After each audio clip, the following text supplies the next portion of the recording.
Let's see how one sentence spreads amongst the team. A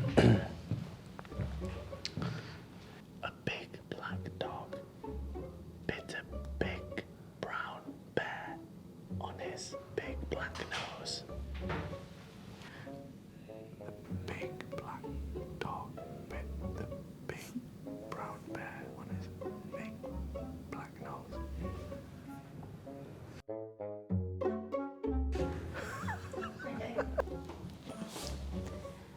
A big black bear on his big brown nose. Caps, come here. A big black bat with big brown wings. There's a big brown bat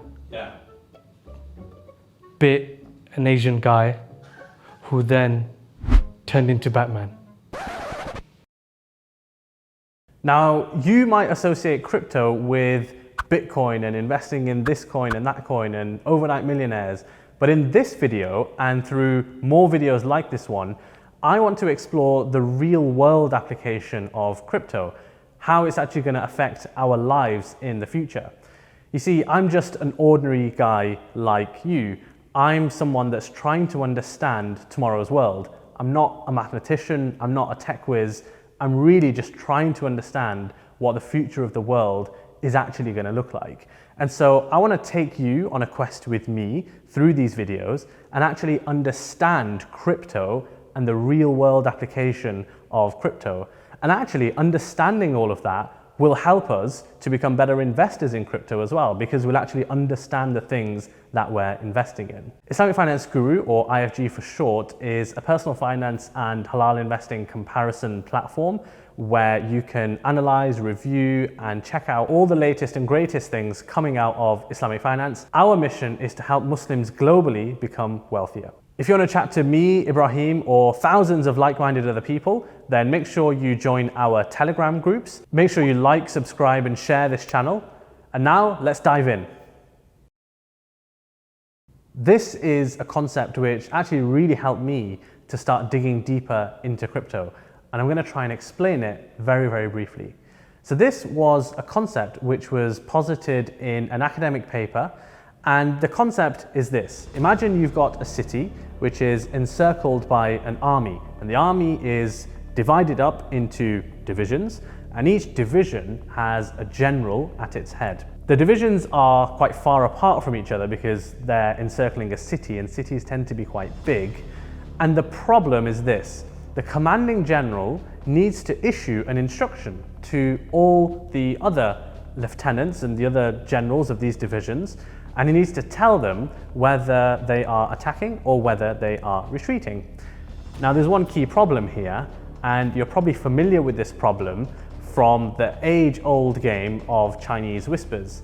You see, when the commanding general issues his instruction to all of these different divisions, how can he be sure that there are no bad actors in between? How can he be sure that the messenger from X to Y is not going to mess up the instruction? And this is actually the academic problem, and it's a mathematical problem that was posited in this academic paper. And this is at the heart of crypto, blockchain, and actually Bitcoin too. Because in the famous paper released by the so-called Satoshi Nakamoto, he answered the problem to this, and it's all to do with the blockchain and hash-based proof of work. Now, I'm not going to go into hash-based proof of work because I don't actually understand it either right now, but I probably will in the future, and I'll do another video on it. But right now, let's just take it at face value for what it is. Satoshi Nakamoto, founder of Bitcoin, he gives the answer to this problem in 2008. And what it means for us is when you answer this question of how do you achieve consensus in a way that isn't affected by these Chinese whispers, you can basically commoditize this concept of trust. Trust is something that is completely intangible. We trust big banks, we trust governments, we trust lots of central authorities because they've built up that trust. But we don't trust random people across the world because we don't have any interactions with them. But if you could wrap up and present to somebody this concept of trust, then all of a sudden you can start interacting with that person halfway across the world without needing to actually trust them.